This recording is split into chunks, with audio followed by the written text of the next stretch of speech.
बंगाल में चुनाव खत्म हो चुके हैं, लेकिन हिंसा अब शुरू हो चुकी है। मुख्यमंत्री ममता बनर्जी ने भाजपा पर टीएमसी कार्यकर्ताओं को निशाना बनाने का गंभीर आरोप लगाया, जिसके बाद प्रधानमंत्री मोदी ने हिंसा के इस चक्र को समाप्त करने का आह्वान किया है, संबोधित किया।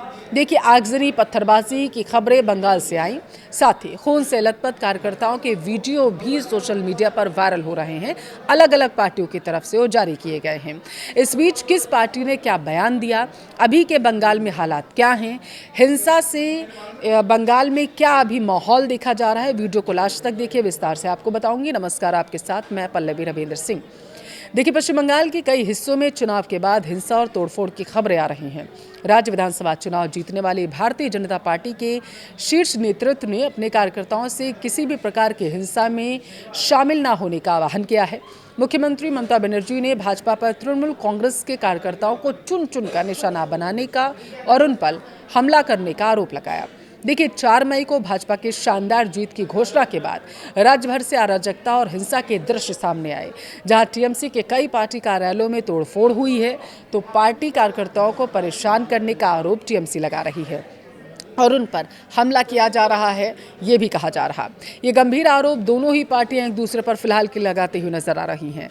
ममता बनर्जी ने हिंसा प्रभावित इलाकों का दौरा करने के लिए 10 पार्टी नेताओं की एक समिति का भी गठन कर दिया है। उन्होंने दावा किया कि जब टीएमसी 2011 में सत्ता में आई थी, तब वह केवल बदलाव चाहती थी, बदला नहीं, और उसने किसी भी प्रकार की हिंसा या हमले में भाग नहीं लिया था।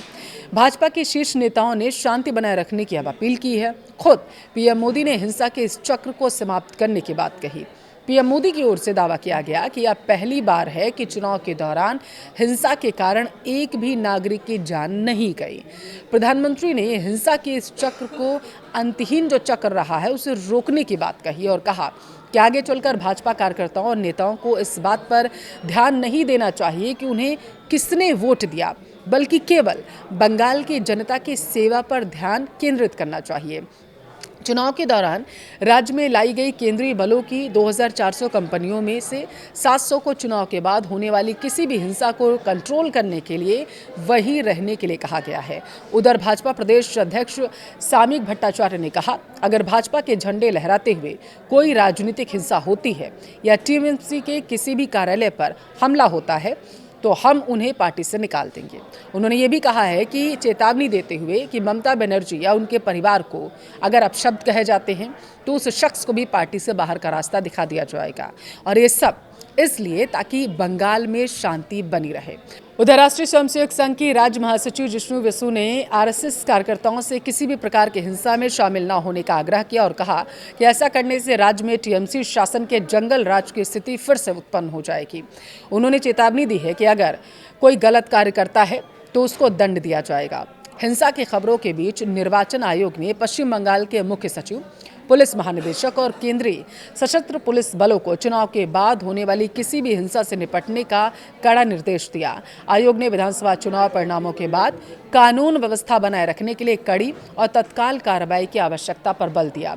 अधिकारियों को सभी नागरिकों को, विशेष रूप से कमजोर समूहों और राजनीतिक कार्यकर्ताओं की सुरक्षा सुनिश्चित करने और संवेदनशील क्षेत्रों में सुरक्षा बलों की उपस्थिति बनाए रखने का भी निर्देश दिया।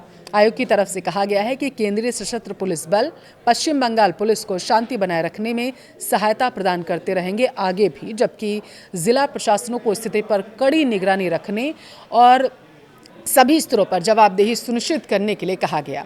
देखिए, आयोग की तरफ से स्पष्ट किया गया है कि स्वतंत्र और निष्पक्ष चुनाव केवल मतदान और मतगणना तक ही सीमित नहीं है, बल्कि उसमें चुनाव परिणाम आने के बाद का माहौल भी शामिल होता है। चुनाव के वक्त बंगाल में कोई हिंसा नहीं हुई, लेकिन अब जो बंगाल में बवाल हो रहा है, खबरें आ रही हैं, उसके पीछे आप क्या कारण मानते हैं, कमेंट में ज़रूर बताएं।